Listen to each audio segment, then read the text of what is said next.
ज्योतिषियों का exit poll.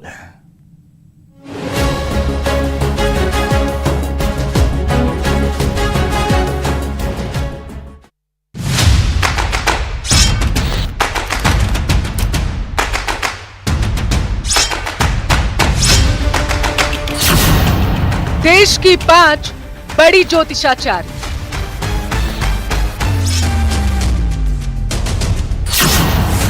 आज बताएंगी किसकी बनेगी सरकार।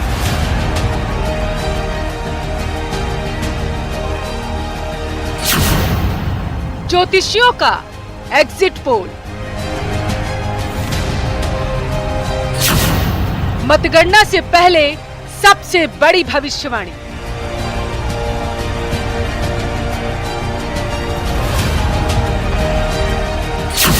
क्या कहते हैं पीएम मोदी के सितारे।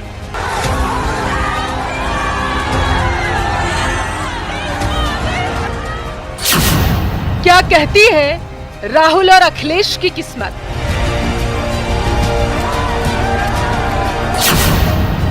कौन जीतेगा 2024 की बाजी।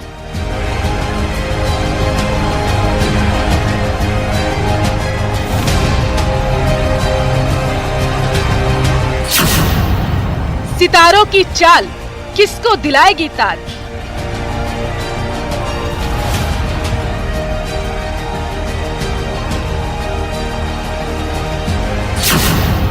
किसको सितारे दिलाएंगे राजयोग।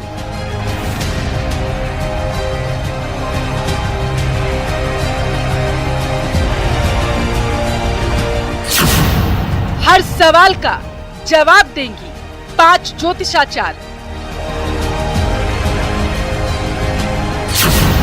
देखिए ज्योतिषियों का एग्जिट पोल। नमस्कार, बहुत स्वागत है आप सभी का हमारे खास शो में ज्योतिषाचार्यों का एग्जिट पोल।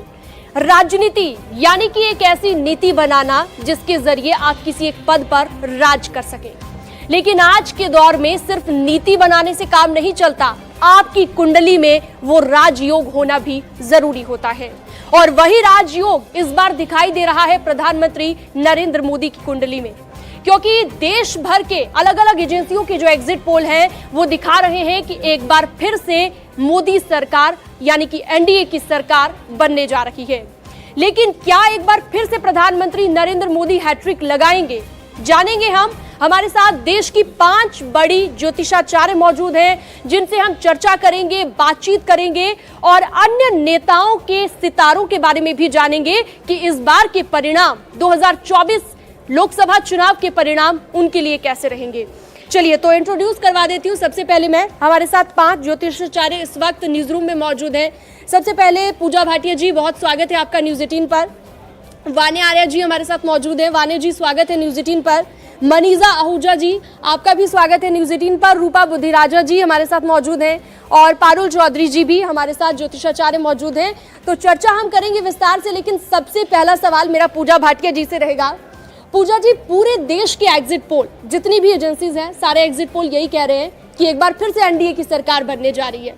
क्या लगता है आपको, आपका गणित क्या कहता है?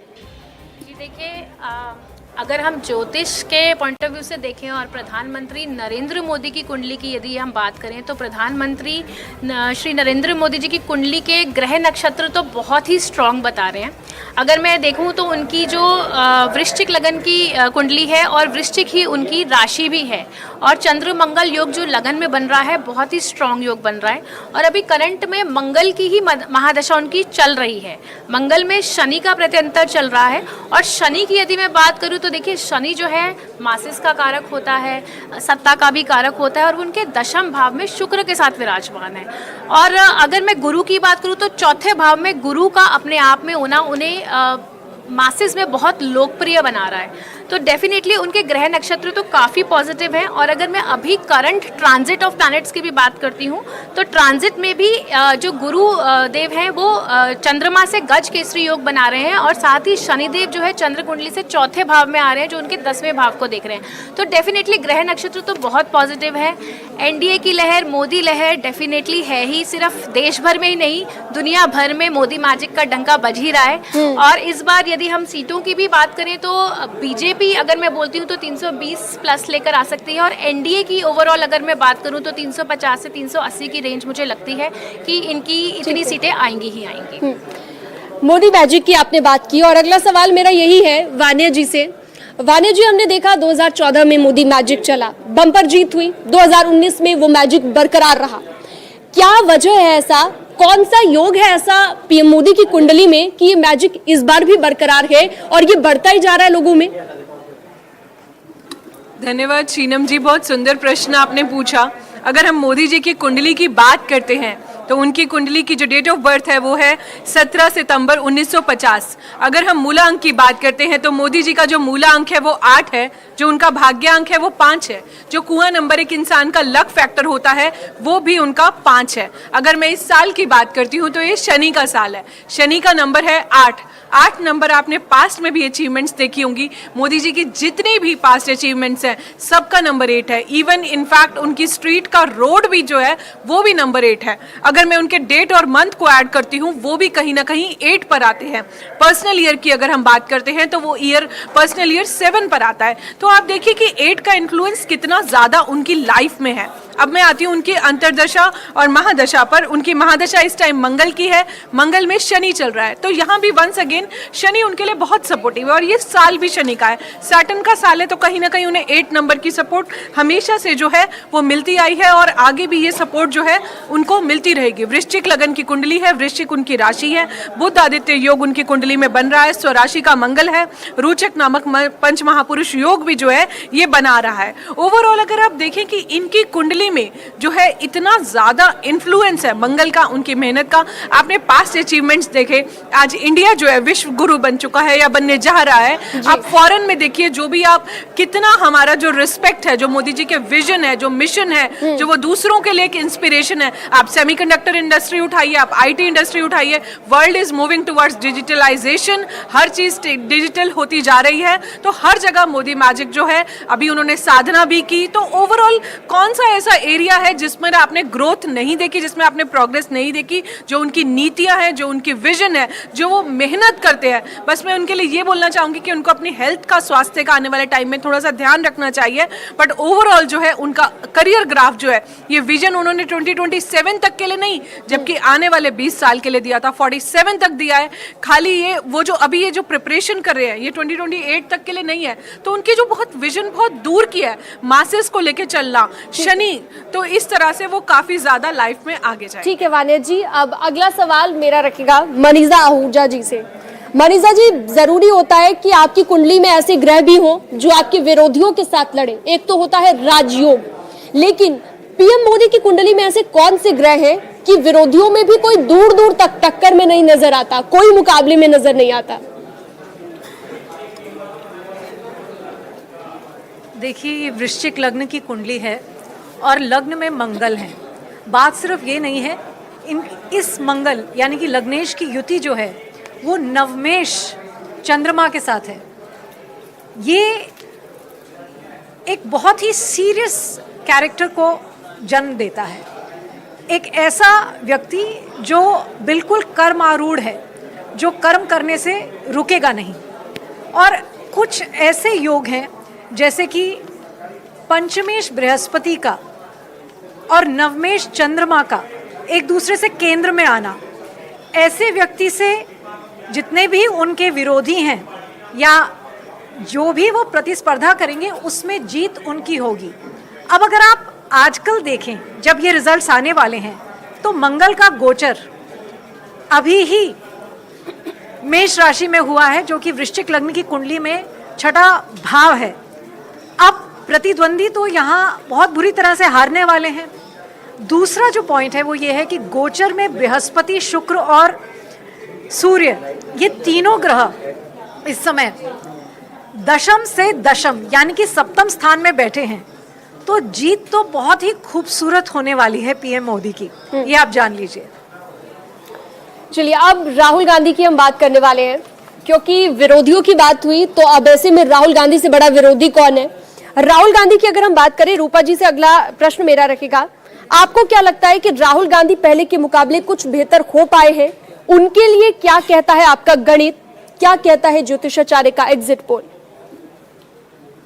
जी, राहुल गांधी की बात करें तो देखिए, जो कुंडली हमारे पास अवेलेबल है, जो कि नेट पर अवेलेबल होती है, मेरे पास मिथुन लगन की कुंडली है जो कि ये बताती है ज्येष्ठा नक्षत्र में इनका जन्म हुआ है और सूर्य और मंगल इनके लगन में है। कहीं ना कहीं राजनीति विरासत में इनको मिली है, परंतु ये अपनी राजनीति को संभाल नहीं पाए, उस तरीके से आगे नहीं बढ़ा पाए अपनी विरासत को। क्यों नहीं बना पाए? क्योंकि इनको वाणी दोष, बुध 12 में होकर इनको वाणी दोष लगता है। कहीं ना कहीं हंसी के पात्र भी ये बने हैं, कहा जाता है। और अगर मैं कुंडली देखूं तो मुझे ये भी दिखाई देता है कि ये अपनी उस चीज को, अपनी प्रखरता को निखार नहीं पाएंगे, उस निर्णय कुछ ऐसे नहीं ले पाएंगे, वो निर्णय जो इनके राजनीतिक स्तर पर इनको कुछ ऊंचाइयां दिला पाएं।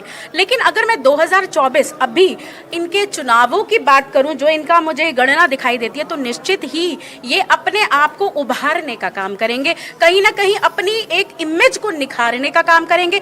कुछ सीटें इनको मिलती हुई मुझे दिखाई देती हैं और अब 2024 से, अप्रैल के बाद से कहीं ना कहीं इनके राजनीतिक करियर में भी आप इनकी थोड़ी सी सक्रियता देखेंगे। कहीं ना कहीं कुछ ऐसे निर्णय, कुछ ऐसे इनके भाषण या कुछ ऐसे इनके वाद विवाद देखेंगे जो कि जनता भी देखकर ये आश्चर्यजनक होगी कि इन्होंने, इनकी तरफ से ये चीजें आई हैं। कुछ मुद्दे आप कह लीजिए, कहीं ना कहीं इनकी कुंडली में मैं अगर देखूं तो राजनीति में प्रधानमंत्री बनने का योग मैं नहीं देख पाती हूँ। कुछ इनके कारण जो कुंडली में बताते हैं वो यही बताते हैं, ये सहयोगी जरूर रहेंगे कांग्रेस के, ये कहीं ना कहीं सहयोगी तरीके से काम करते रहेंगे, परंतु इनकी कुंडली में कुछ विशेषकर और प्रबल योग राजनीति से संबंधित मैं नहीं देख पा रही हूँ। ठीक है रूपा जी, अब अगला सवाल मेरा है। और इनका जो चंद्रमा है, चंद्रमा कहीं ना कहीं इनका नीच राशि में, जो कि इनके प्रक्रम को, जो इनकी जिसे कहते हैं ना परक्रम, और इनके भाग्य को कमजोर कर देता है, जिसकी वजह से ये बहुत आगे तक नहीं जाते हुए मुझे नजर आते हैं। बिल्कुल, तो आपकी कुंडली में कुछ ऐसे ग्रह भी होते हैं जो आपको कहीं ना कहीं पीछे की तरफ भी मोड़ लेते हैं अगर आप आगे बढ़ना भी चाहते हो, जैसा कि हमने राहुल गांधी का देखा है। अब बात करूंगी मैं अमित शाह की, बीजेपी के चाणक्य कहे जाने वाले अमित शाह। कहा जाता है कि जब आपका बुध स्ट्रांग होता है तो वाणी आपकी बहुत मजबूत होती है, और बुध मजबूत होने की वजह से इसका सीधा प्रभाव आपके वक्तव्य पर पड़ता है, जिस तरह से आप बोलते हैं, आपकी बोलने की शैली है। अगला सवाल मेरा पारुल चौधरी जी आपसे है। अमित शाह की अगर हम बात करें, वोकल काफी स्ट्रांग है उनका, बहुत अच्छे भाषण देते हैं, लेकिन इस बार क्या कहते हैं उनके सितारे, उनके बारे में भी जरा भविष्यवाणी कर दीजिए। जी बिल्कुल, बहुत ही बढ़िया आपने सवाल भी किया है और सपोर्टिव मैं बोलूँ। सेकंड, अगर हम मोदी के बाद कोई फेस देखते हैं तो वो अमित शाह का ही देखते हैं। जैसे कन्या लगन की उनकी कुंडली अमित शाह जी की, छठे भाव में उनके इस टाइम पे शनि चल रहा है, बहुत ही ज़्यादा रिस्पेक्टफुल, उनकी जितनी भी तारीफ़ करो अभी तो कम मुझे नज़र आ रही है। बिल्कुल आगे डंके की चोट पे सपोर्ट करते हुए नज़र आएंगे, और जो उनके हेल्थ इश्यूज़ हैं वो तो थोड़े से इनको आगे देखने पड़ेंगे। आज से, अभी से जो इनका मंगल चेंज हुआ, जो कल स्वयं राशि में गया है, तो वो इनके लिए बहुत ही आगे लेके इनको जाने वाला है। लंबी रेस का घोड़ा रहने वाले हैं, अच्छा समय इनका रहने वाला है 45 दिन का। और जिनके कार्यकाल, जो भी शपथ ले लेगी बीजेपी, उसके बाद से जिनका कार्यकाल है बहुत ही ज़बरदस्त रहने वाला है। अमित शाह जो हमेशा से मशहूर रहे हैं अपने कार्यों को लेके और अपने भाषणबाजियों को लेके, जो एकदम से ये बोल देते हैं, और अनप्रेडिक्टेबल सी इनकी भी सिचुएशन है। मैं बोलूँगी मोदी जी का और अमित शाह जी का ऑलमोस्ट सेम ही, सिमिलर सा इनका करेक्टर ट्रेट्स आते हैं। जब दोनों जो काम करते हैं एकदम से अचानक से करते हैं, दोनों का जुपिटर काफ़ी ज़्यादा स्ट्रॉन्ग है, और इसी वजह से आगे जाके लंबे समय तक इन दोनों का कार्यकाल चलेगा और इन दोनों की एसोसिएशन चलेगी। अलायंस अगर मैं बोलूँगी, अगर मोदी के बाद कोई फेस आएगा तो अमित शाह का ज़रूर आ सकता है। तो इनकी कार्यकाल की नीति बहुत ही ज़बरदस्त रहने वाली है। और देखिए, बहुत ही सीधा सीधा साफ सा अभी तो दिख रहा है, बीजेपी ने जीतना है, एनडीए ने जीतना ही है, तो इनका बहुत ही बढ़िया आगे चलने वाला है कार्यकाल। जी चलिए आगे बढ़ते हैं। पूजा भाटिया जी से अब अगला सवाल मैं पूछने जा रही हूं। उत्तर प्रदेश के मुख्यमंत्री योगी आदित्यनाथ से जुड़ा हुआ संत हैं, मुख्यमंत्री भी हैं, और तरह तरह से जो है हमने देखा कि उत्तर प्रदेश में उन्होंने चाहे कानून व्यवस्था को सुधारने की बात हो, उस पर भी काम किया, और भी कई विकास के कार्य किए। लेकिन इस बीच सवाल मेरा ये कि उत्तर प्रदेश में जो 80 सीटों का टारगेट लेकर भारतीय जनता पार्टी चल रही थी, क्या कहते हैं सीएम योगी के सितारे? देखिए, सीएम योगी आदित्यनाथ जी की कुंडली की यदि मैं बात करूं तो बहुत ही स्ट्रॉन्ग कुंडली है इनकी, और जिस तरह से इनकी ग्रह नक्षत्र है बहुत ही ज़्यादा फेवरेबल है। सिंह लगन की इनकी पत्री है, 5 जून 1972 सुबह 10:54 उत्तराखंड की इनकी पत्री बनी है, सिंह लगन की पत्री। और इनकी जो राशि है इनकी कुंभ राशि। तो इस तरह से अगर मैं देख रही हूँ कि लग्नेश का दशम भाव में आ जाना अपने आप में एक बहुत बड़ा राजयोग होता है, और साथ में अगर हम देख रहे हैं बुध और शनि का भी दशम भाव में आना अपने आप में एक बहुत स्ट्रॉन्ग इनका एसोसिएशन बनाता है, बहुत स्ट्रॉन्ग ग्रह दशा दिखाती है कि इनको तो मतलब सत्ता में काबिज रहना ही रहना है। और जिस तरह से इन्होंने काम किया है उत्तर प्रदेश में बहुत ही काबिले तारीफ रहा है। अगर हम योगी आदित्यनाथ की कुंडली में जैसे शनि जिस तरह से दशम भाव में है ना, तो इनके लिए सत्ता और साधना दोनों के ही मार्ग बहुत ही स्ट्रांग दिखते हैं। और जिस तरह से इनकी हिस्ट्री भी रही है, ये जिस तरह से 21 वर्ष की आयु में गोरखनाथ मठ के साथ एसोसिएट हो गए थे। अगर देखा जाए तो इनकी कुंडली इतनी ज़बरदस्त है कि सत्ता इनके पीछे आती है, ये सत्ता के पीछे नहीं जाते हैं, तो इतनी स्ट्रॉन्ग कुंडली है। और अगर अभी की मैं इनकी करंट प्लानिटरी पोजीशन की बात करूं तो इनकी शुक्र की महादशा शुरू होने वाली है। अब दशमेश होके शुक्र लाभ भाव में मंगल के साथ बैठा है, भाग्य स्थान के स्वामी के साथ, तो जो अपने आप में एक बहुत बड़ा राजयोग है। तो योगी आदित्यनाथ की उत्तर प्रदेश में जो जीत है वो तो निश्चित है, बहुत अच्छी सीटों से ये मुझे जीतते हुए नजर आ रहे हैं।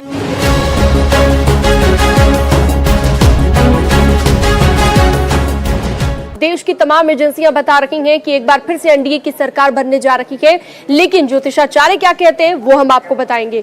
इससे पहले हमने बात की थी भारतीय जनता पार्टी की, और अब बात करेंगे देश की सबसे पुरानी पार्टी कांग्रेस पार्टी की, क्योंकि पार्टी की भी कुंडली होती है, पार्टी के भी सितारे होते हैं जिनके दम पर वो परफॉर्म करती है। ऐसे में देश की सबसे पुरानी पार्टी जो अब सत्ता से बाहर है, एक बार फिर उसके लिए निराशा वाली ही खबर आ रही है। तो कांग्रेस पार्टी के सितारे क्या कहते हैं? जी, अगर कांग्रेस पार्टी की बात करें तो देखिए, मीन लगन की कुंडली इनकी बनती है और राहु केंद्र में बैठे हुए। कहीं ना कहीं ये सपोर्टिव नहीं रहेगा, कहीं ना कहीं ये कुंडली अपने आप में जैसे कहा जाता है ना, विरोधियों के लिए भारी नहीं रहेगी, इस पर विरोधी भारी रहेंगे। और कुछ अच्छा कर पाने के लिए देखिए, साथ में आपके प्रधान अगर जो इसका प्रतिनिधित्व कर रहे हैं, पार्टी का प्रतिनिधित्व कर रहे हैं, उनकी कुंडली अगर स्ट्रांग हो, जैसे कि हम मोदी जी की भी बात करते हैं, उनकी कुंडली स्ट्रांग है बीजेपी के साथ। इनकी अगर राहुल गांधी, प्रियंका गांधी, इनकी कुंडली अगर स्ट्रांग हो कांग्रेस के साथ तो भी चीजें मिलती हैं। पर कुंडली जो कांग्रेस की कह रही है वो बहुत स्ट्रांग नहीं कह रही। कहीं ना कहीं इनकी जो दशाएं और इनकी जो नक्षत्र मुझे दिखाई दे रहे हैं, उसमें ये दिखाई दे रहा है कि कुछ तो अच्छा कर पाएंगे 2024 में, कुछ अच्छा होगा। लेकिन अगर इनका नेतृत्व कोई स्ट्रांग पार्टी का बंदा करे, कोई ऐसा नेता करे जो कि जिसे कहा जाता है जिनके ग्रह स्ट्रांग हो। पार्टी के ग्रह इतने स्ट्रांग नहीं है कि वो इन सब चीजों के बावजूद पार्टी को थोड़ा सा आगे निखार कर सामने लेकर आ सके। ठीक है, कांग्रेस पार्टी की हमने बात कर ली, और अब हम बात करने जा रहे हैं उत्तराखंड की। उत्तराखंड में 5 सीटें हैं और पांचों की पांचों सीटों को लेकर एग्जिट पोल कहते हैं कि एक बार फिर से बीजेपी के ही खाते में जाएगी और क्लीन स्वीप उत्तराखंड में बीजेपी करेगी। लेकिन सीएम पुष्कर सिंह धामी की अगर हम बात करें तो उनके सितारे क्या कहते हैं, उनके लिए क्या भविष्यवाणी करना चाहेंगी पारुल जी, जानते हैं। जी, पुष्कर सिंह धामी जी का जन्म 16 सितंबर 1975 को पिथौरागढ़ में हुआ है। तो उसके हिसाब से अगर मैं देखूं, काफ़ी ज़्यादा स्ट्रॉन्ग इनके ग्रह बनते हैं। इनका जो लगन है इस टाइम पे बहुत ही ज़्यादा स्ट्रॉन्ग है। इनका डे बाई डे जब से पॉलिटिक्स में आए हैं, इनका ग्राफ काफ़ी ऊपर ही गए और आगे भी जाके मुझे दिख रहा है। भाजपा के साथ बहुत ही अच्छा इनकी नीति रहने वाली है, एक दूसरे को सपोर्ट करते हुए दिख रहे हैं और आगे ही जाते हुए दिख रहे हैं। इनका ग्राफ अभी करियर का फिर दोबारा से चढ़ेगा, उतार तो नहीं दिख रहे हैं मुझे। आने वाले समय में इनका अच्छा ही समय दिखेगा। अभी जो इनका मंगल और शनि और शुक्र का जो योग साफ दिखाई दे रहा है, वो वरिष्ठ नेताओं के साथ इनकी और अच्छे गठबंधन बनाता हुआ दिख रहा है। मीन्स जो इनका चंद्रमा है ना, वो इतना स्ट्रांग है कि इस टाइम पे ये जनता के बीच में अपने दिल में जगह बना पाएंगे, उनके दिल में, और जो ये बात बोलेंगे इम्पैक्टफुल रहने वाली है। तो काफ़ी ज़्यादा इम्पैक्ट डालते फिर रहे हैं ये, लोगों के दिलों में राज भी करेंगे। और पीछे जो इनके कुछ भाषणबाजियाँ हुई है, इतनी अच्छी ये चीज़ें नहीं बना पाए हैं, लेकिन अभी आगे जाके आप देखेंगे ये 2 जून के बाद से जो इनका मंगल जो चेंज हुआ है, जो इनका शुक्र साथ में बैठा है, बहुत ही बढ़िया इनको जीत भी देता हुआ दिख रहा है। और आगे जाके इनका करियर ग्राफ ऊपर जाएगा। जो इनका सिंह चल रहा है वो धीमी ही गति में चल रहा है, लेकिन जब ये शपथ ग्रहण हो जाएगी बीजेपी की, उसके बाद आप देखिएगा एक दूसरे को सपोर्ट करते हुए दिखेंगे और आगे इनका भी करियर मुझे दिख रहा है, पॉलिटिकल करियर ऊपर जाने वाला है। तो बहुत ही खुशखबरी आने वाली है उत्तराखंड के लिए भी कि उनका जो साथी है वो फिर से ऊपर आएंगे और इनके जितने भी वादे करे हैं, मुझे लग रहा है इस बार कर्मों पे बहुत ध्यान देने वाले हैं, तो इस बार कर्म भी करते हुए नजर आएंगे। तो काफ़ी अच्छा इनका आगे ग्राफ रहने वाला है और अच्छा रहेगा इनका सपोर्ट बीजेपी की सत्ता के साथ। बिल्कुल, और इनका जो विनम्र नरेंद्र मोदी 1971 में भारत पाकिस्तान युद्ध के बाद पूर्णकालिक प्रचारक बन गए। यहां मोदी को उनके राजनीतिक गुरु लक्ष्मण राव ईमानदार उर्फ वकील साहब का मार्गदर्शन मिला।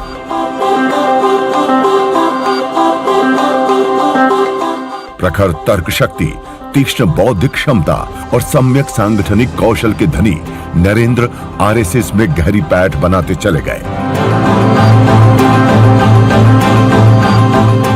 आरएसएस का राजनीतिक संगठन बनने पर 1985 में नरेंद्र भाजपा में शामिल हो गए।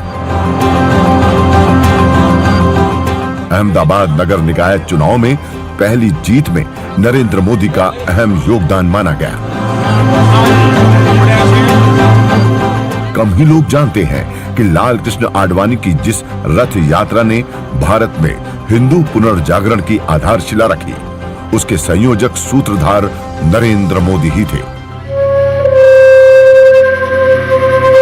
नरेंद्र मोदी लालकृष्ण आडवाणी की राम रथ यात्रा के संचालक थे। स्वयंसेवक नरेंद्र मोदी ने तब राम जन्मभूमि आंदोलन के लिए गुजरात के गांव-गांव की यात्रा की। उन्होंने अपनी टीम के साथ मिलकर 9000 से ज्यादा गांव की खाक छान डाली और 55 लाख से ज्यादा लोगों को राम के काज से जोड़ने का बीड़ा उठाया। ये रथ यात्रा राष्ट्रीय स्तर पर उनको मिली पहली बड़ी राजनीतिक जिम्मेदारी थी। 1988 में वो गुजरात भाजपा इकाई में संगठन सचिव चुने गए। लेकिन साल 1991 में मुरली मनोहर जोशी की कन्याकुमारी से श्रीनगर तक की एकता यात्रा के सफल संयोजन से मोदी का कद और बढ़ गया।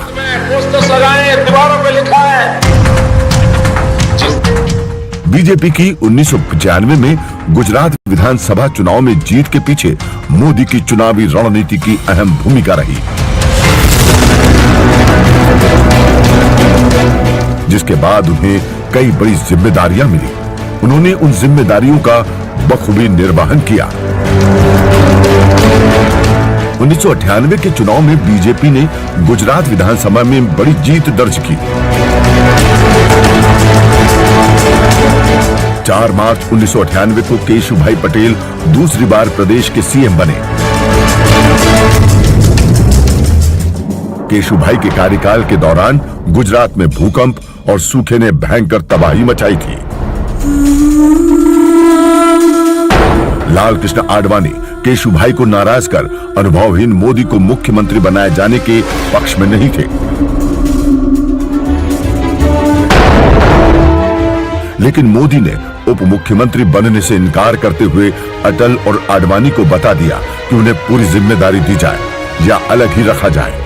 1995 में गुजरात छोड़ने के 6 साल बाद 2001 में नरेंद्र मोदी की गुजरात वापसी, केशुभाई पटेल को हटाकर उन्हें सीएम बनाया गया।